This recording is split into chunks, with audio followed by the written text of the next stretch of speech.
A graça e a paz do Senhor Jesus. Veremos hoje o capítulo de número 5 do livro de Atos dos Apóstolos. Abra aí a sua Bíblia no capítulo de número 5 e faça uma leitura prévia antes de nos ouvir.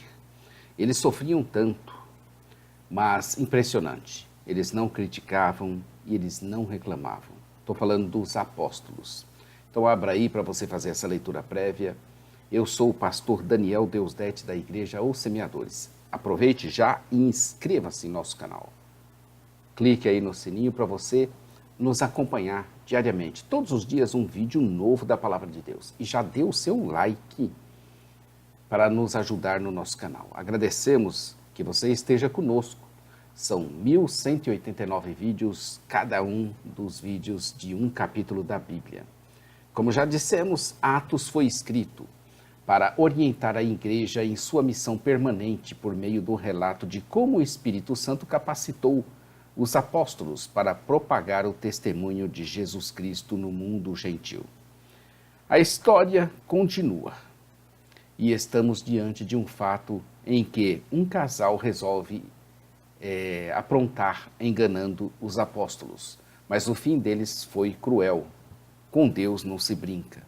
Não use de engano, de mentira, dessas armas que não constroem. Nada disso vai trazer bons frutos. Pode até ser que no momento resolva uma situação sua de constrangimento ou de qualquer outra coisa, mas no final será como peçonha de morte. Às vezes penso que as manifestações de Deus no presente momento não são maiores por causa de muitas vidas como as de Ananias e de Safira, que precisam de mais tempo para entenderem os caminhos santos de Deus. No entanto, somente após esse desastre é que veio o temor de Deus sobre todos. Então Lucas relata que muitos sinais e prodígios eram feitos pelas mãos dos apóstolos e o conceito deles na sociedade era notório. O povo os ouvia e colocavam seus enfermos para receberem orações e ministrações de curas e libertações, porque o povo via que algo extraordinário estava acontecendo naquele momento. Tanto era a multidão dos que se aproximavam dos apóstolos que isso incomodou as autoridades religiosas ciumentas e invejosas daquele local, e eles começaram com novas perseguições e novas prisões. As manifestações espirituais eram tão poderosas que até anjos intervinham nos negócios dos homens a favor dos apóstolos. Os sacerdotes prenderam os apóstolos e os anjos os soltaram. Já pensou? Vai lá, prende, está tudo preso. Aí o anjo vai lá e solta. O testemunho, nós estamos na parte 2, que é o testemunho apostólico em Jerusalém. Começamos no capítulo 3, estamos aqui no capítulo 5 e iremos até o capítulo 7. Como já dissemos, os apóstolos testemunharam de Cristo primeiramente em Jerusalém, seguindo as ordens do próprio Cristo, conforme foram instruídos, realizando milagres e pregando o Evangelho de Cristo, porém sofriam muitas perseguições. A igreja cresceu em Jerusalém e, com esse crescimento, sobrevieram discórdias internas. Mesmo assim, a igreja permaneceu firme e continuou a crescer em Jerusalém. Nós dividimos essa segunda parte em 6 sessões, nós estamos vendo em continuação a vida em comunidade entre os cristãos, que começamos lá no capítulo 4, verso 32, e encerraremos aqui no verso 11. A partir do 12 entraremos já na nova perseguição pelo Sinédrio, que vai do verso 12 ao 42. Como falamos, Lucas passa a registrar as questões internas da igreja em Jerusalém. De modo geral, a comunidade cristã em Jerusalém era ricamente abençoada e harmoniosa, principalmente porque os apóstolos pregavam no poder do Espírito Santo. Então, um conselho para você: pregue no poder do Espírito Santo. Neste capítulo veremos o triste fato de um casal que se atreveu a mentir aos homens e a Deus. O egoísmo deste casal é contrastado com a abnegação de Barnabé, homem cheio, bom, cheio do Espírito Santo e de fé. Eles tinham o direito de reter para si mesmo todo o lucro da venda, uma vez que a terra e o lucro da venda lhes pertenciam. Verso 4. Logo não tinham necessidade, nem era necessário, o mentir. O testemunho da igreja sempre esteve em perigo por causa do pecado de alguns. Satanás encheu o coração de Ananias, mas não abduzidamente. Antes teve a sua plena anuência. Outros exemplos da influência de Satanás são percebidos na vida de Pedro, na vida de Judas Iscariotes. Mais tarde, Pedro advertiu os cristãos da influência poderosa que Satanás poderia ter sobre a vida deles. Eles pensavam estar mentindo aos homens, mas o fato era que esses homens andavam no nome de Jesus e assim mentiram a Deus, mentiram ao Espírito Santo. Ao afirmar que Ananias mentiu para Deus, Pedro invocou que o Espírito Santo é Deus. Com o seu pecado revelado e exposto, o seu juízo veio veloz e a consequência do seu pecado o achou ali mesmo, pois ele morreu e então cobriram-lhe o corpo. Presume-se que usaram apenas um lençol simples para enterrá-los, sem utilizarem um caixão ou uma sepultura de pedra, como foi o enterro de Jesus em Mateus 27, 59 a 60. Passaram-se 3 horas e eis que surge sua mulher Safira, que juntamente com Ananias tinha arquitetado aquela mentira. Também Pedro expõe o seu pecado e avisa que seu marido morrera por causa disso. Ainda lhe avisa que ela também iria ter o mesmo destino do marido. E instantaneamente a mulher cai morta aos pés dos que sepultaram o seu marido. Com isso, o temor de Deus se espalhara por toda aquela região. Lucas usa a palavra grega para se referir à comunidade dos crentes daquela região. Essa é a primeira de 23 de ocorrências da palavra igreja, do grego eclesia, em Atos. Estevão faz referência à eclesia, congregação de Deus do Antigo Testamento, em 7,38, e muitas referências na Septuaginta quanto à congregação reunida em adoração no Antigo Testamento eram traduzidas empregando esse termo. Na Grécia Antiga, a eclesia era a assembleia política do povo, conforme 19:32, onde eclesia é traduzida como assembleia. O Novo Testamento geralmente usa o termo para se referir a um agrupamento local e organizado de cristãos. Nos escritos paulinos, o termo às vezes é aplicado à Igreja de Cristo Jesus, que é compreendida no sentido mais abrangente como sendo o corpo de Cristo. Isto é, a Igreja Universal, Efésios 4:3 e 4, 5, 25 e versos 29 e 30. Nova perseguição pelo Sinédrio é a subseção D, dos versos 12 aos versos 42. A partir desse verso 12, uma nova perseguição é desencadeada pelo Sinédrio contra essa comunidade.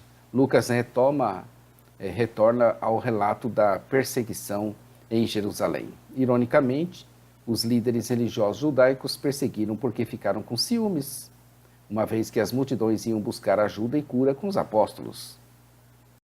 No entanto, os apóstolos se alegravam por causa do próprio sofrimento e continuavam a proclamar poderosamente a Cristo.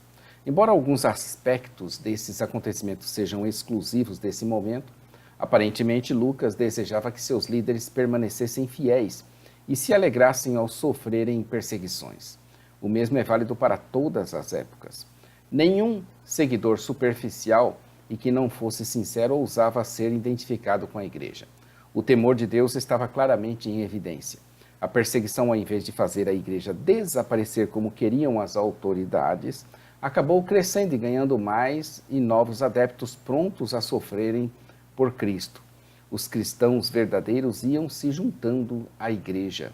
A primeira referência às mulheres como cristãs é mencionada aqui em Atos dos Apóstolos. De acordo com o interesse de Lucas em mencionar as mulheres no seu evangelho, ele se refere com frequência às atividades desenvolvidas por elas. A igreja não parava de crescer e agora eram trazidos diante dos apóstolos e nas ruas os doentes que eram colocados em camas e macas. Do mesmo modo que o poder de cura de Jesus fluiu de suas vestes ao toque da mulher que sofria de hemorragia, lá de Marcos 5, 27 a 28, Deus permitiu que a sombra de Pedro tivesse o mesmo efeito curativo, como ele havia feito por meio dos lenços e aventais que Paulo usava, lá no capítulo 19, versos 11 e 12. O povo doente não parava de chegar e todos eram curados e libertos das suas chagas, das suas doenças, dos seus espíritos malignos. Isso despertou nas autoridades da época, sumos sacerdotes e todos seus companheiros, membros dos partidos dos saduceus, grande inveja. Por conta disso, mandaram prender os apóstolos, colocando-os numa prisão pública. Mas durante a noite, um anjo do Senhor abriu as portas do cárcere, levou-os para fora e disse: dirijam-se ao templo e relatem ao povo toda a mensagem desta vida. Aqui os anjos interferindo na história dos homens, clara e nitidamente. Eles obedeceram piamente e logo pela manhã estavam no pátio do templo como tinham sido instruídos e começaram a ensinar todo o povo. O Sinédrio, verso 21, era conselho religioso influente em Jerusalém, composto de 71 membros. Sob a ocupação romana, esse conselho, que incluía membros aristocráticos do partido dos saduceus e instruídos membros dos partidos dos fariseus e seus associados, decidia muitas questões judiciais, sociais e religiosas na área. Com a chegada do sumo sacerdote e seus companheiros foi que convocaram o Sinédrio, toda a assembleia dos líderes religiosos de Israel, para mandarem buscar os apóstolos na prisão. No entanto, eles não estavam na prisão. Embora essa permanecesse fechada, lacrada com todos os sentinelas presentes. Cadê os presos? Ninguém tinha entendido nada do que tinha acontecido. Parece que nossas prisões somente prendem quem está na dimensão temporal, os humanos, pois os anjos e os que eles se interagem avançam para outra dimensão onde a física atual não tem ação alguma, né? É essa a impressão que nós temos, né? Parece que são duas realidades dimensionais. Uma, você está garantido, as portas estão fechadas, as grades estão cerradas com cadeado e só a chave abre, mais nada. Aí está lá o preso lá dentro, o anjo abre as portas, saem pelo meio deles como que se passasse por outra dimensão, né? E o seu corpo físico vai sair do outro lado lá. É muito complicado isso, é muito estranho. Essa viagem dimensional aqui dos apóstolos junto com os anjos. Parece que na presença deles, eles ultrapassam outras dimensões. E aí as prisões humanas, as cadeias humanas, não têm efeito nenhum.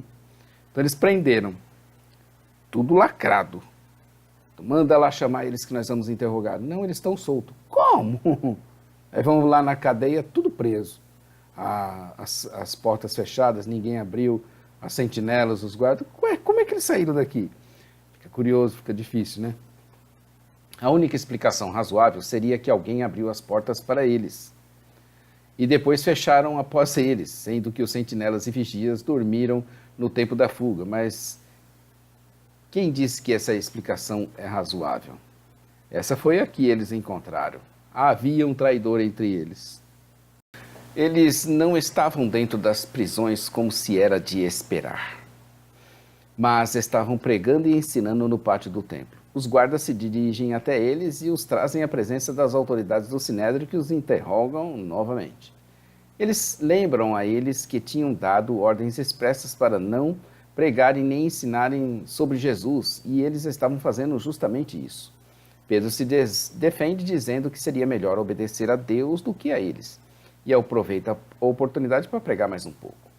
Pedro e os discípulos não somente enchiam a cidade do conhecimento do nome de Jesus, como também acusavam os membros do Sinédrio pela morte de Jesus, e o povo ouvia essa denúncia. Pedro continua a falar que o Deus de nossos pais, ou Deus dos nossos antepassados, como referindo-se ao Deus de Abraão, de Isaque e de Jacó, foi quem ressuscitou Jesus, uma frase que todos os judeus que ouviram Pedro e os apóstolos teriam compreendido. Esse Deus o exaltou a príncipe salvador para dar a Israel arrependimento e perdão dos pecados. Essa declaração teria sido entendida pelo Sinédrio como uma referência à ressurreição. Essa exaltação da parte de Deus fazia de Jesus ressurreto ser igual a Deus. Eles diziam que eram testemunha dessas coisas, bem como o Espírito Santo que Deus concedeu aos que lhe obedeciam. Eles ficaram muito irados e cheios de raiva. Ouvindo isso, eles ficaram furiosos e queriam de todo jeito matá-los. Até que surge entre eles Gamaliel. Ele foi um dos famosos rabinos do seu tempo e professor de Paulo de Tarso, que nós vamos conhecer daqui a pouco, aqui pelo livro de Atos, né? Capítulo 22, verso 3. Além de provavelmente ter sido neto do renomado rabino Hiliel, líder de uma das grandes escolas judaicas e de interpretação da lei. Ao contrário de Shammai, Gamaliel e a escola de Hillel, eram conhecidos por interpretar a lei de modo mais flexível. Gamaliel chamou a atenção do Sinédrio para o que iriam fazer com os apóstolos e citou alguns casos de alguns líderes que surgiram entre o povo, que com a morte do principal deles, todos abandonaram seus ensinos. Por exemplo, Teudas.